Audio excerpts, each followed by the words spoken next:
You're listening to Frontier Fiction. To get the ball rolling on this channel while I wait for more submissions to come in, I thought I would start with a story of my own. This is a comedy story, and its title is Tim.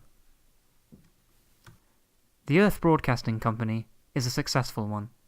So successful, in fact, that billions of people and terrestrials would much rather watch programs about exploring the universe than go outside themselves. Some viewers stare, dribbling at the 30-foot screens in every city of the known universe, at anything that beams on. Others watch online, their many blinking eyes and clicks and comments cluttering up the web so much that all the spiders have fallen off and been forgotten. Tim, the many-tentacled hominid, lounges back in his specially designed sofa with added tentacle pockets and becomes totally oblivious to the world around him. There is a knock at Tim's door. Tim's screen shows a jungle of blue mushrooms towering high into the sky. If you think the rainforests of the Amazon are humid, wait until you see these. With 99% of the air being water vapor, once a year the jungles of Xylon 7 are dominated by these enormous fungi. David Attenbot broadcasts to the masses across the universe, his exploration of the environments of hundreds of planets seen by billions. His Planet series has earned the EBC so much money they don't know how to spend it. Of course, they do still spend it. Not on universal peace, or on saving the environment of Tabula Rasa, which they, in fact, polluted. No. The EBC spends their earnings to make yet another series, because David Attenbot was an expensive project, and there would be no profit from shutting him down after a mere 200 series. Tim smiles. He likes mushrooms. Knock. Knock. The camera drone flies ever upward, the mushrooms continuing in a blue mass that penetrates even the horizon. The fungi grow at incredible speed, their roots burrowing all the way down to the planet's mantle. They can grow even larger than the sequoia tree, the tallest tree on Earth, and their caps create a canopy which covers the entire planet, starving the underneath of light. The screen goes bright green, the night vision camera prowling the surface of the planet like some unknown predator. The surface of the planet is lumpy, covered with even smaller fungi, and fissures where the mushrooms have sprouted and become too heavy, sinking large portions of the ground. Tim feels at home. He's lumpy too.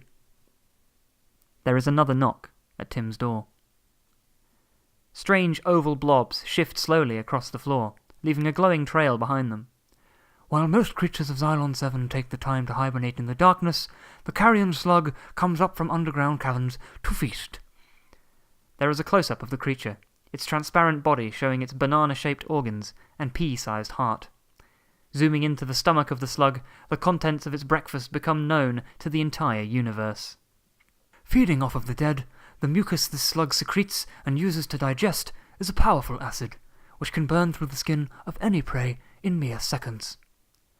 The creature slinks onwards while the camera zips past it, apparently losing interest in the slow, revolting slug. EBC viewers don't like to be disgusted for too long, so the editors decide to flick the footage to something the viewers will want to cuddle. A small, mouse-like creature scampers across the screen, its bushy tail brushing across the camera lens. Another, following behind it, runs into the camera with a thud. Or perhaps the thud is the ever-growing knocking at Tim's door. 4 small, beady eyes on each side of their faces, and a snout like a Henry Hoover. They have several small antenna-like stalks protruding from their backs. In a split second, these stalks sprout outwards and create a circular top. These dingles thrive when all the other animals hibernate. As you can see, the spores from the mushrooms above ground have settled in their fur and started to grow. One of the dingles jumps onto the other's back, and at every corner of the galaxy a giggle can be heard, followed by a dry heave as the dingle gnaws on the mushrooms on its friend's back. No matter for the dingle, as its unique digestive system allows it to stomach the fungi with ease. Travelling in pairs, dingles purposely grow these mushrooms on their back and allow their partners to feed on them. When they mate, the dingle... Tim changes the channel. He doesn't like mice. He was very happy when the slug was on the screen. He imagined wrapping his many tentacles around it and cradling it like a baby. Now he will never know what happened to it, causing 2 of his tentacles to sob a greyish goop into their pockets. Tim hears an angry blubbing noise from outside as the knocks grow louder. It's probably just the postman. The screen is now showing an episode of the science fiction show Red Dwarf. Tim flicks the channel again. He doesn't like history programs. Hello and welcome to the Grand Trek, possibly the greatest show in the universe. The sentient hologram of long-deceased presenter Jeremy Clarkson is beamed proudly onto the screen, or at least most of him. After Amazon and every other broadcasting company on Earth got absorbed by the EBC, he was forced to make an apology for everything he has ever done. Brought back as a hologram, he now has an algorithm in his brain that detects if a joke is going too far, and a fracas inhibitor. Today we are looking at the latest spaceship built by Blubsades, a number of specially designed crafts for all species. The spaceship that flashes up on the screen is a green lump of mud-like material.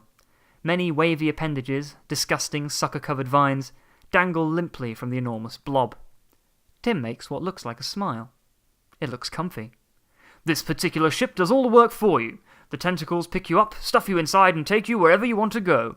I would demonstrate this for you, but unfortunately, being a hologram, the limbs go through me. So here's James May.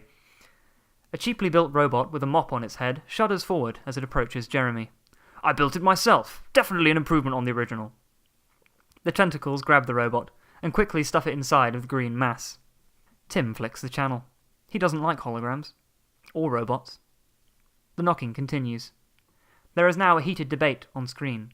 Two many-tentacle hominids are waving their appendages at each other. Jeremy Kyle XII stood between them. Now this is Tim's territory.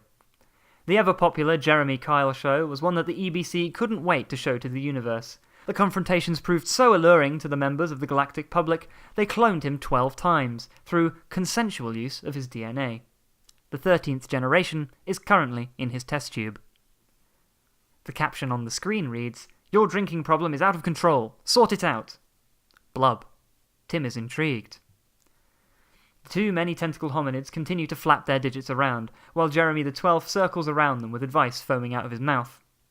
There is a precious moment where their tentacles wrap around one another and their anger suddenly begins to dull, the grey-blue goop being secreted into one another. "Aww," the audience cries out in unison. Tim blubs in agreement. "Are we allowed to show this?" Jeremy stares in horror at the camera. Suddenly, Tim hears a loud noise as his door crashes open. The three many-tentacled hominids that had been knocking on Tim's door burst into his home and lock him in tentacle cuffs. They blub angrily. Tim is dragged away, his tentacles sobbing as he is put behind bars. Billions of terrestrials watch him as he walks up to the dreadful nuclear chair, and a caption appears on their screens.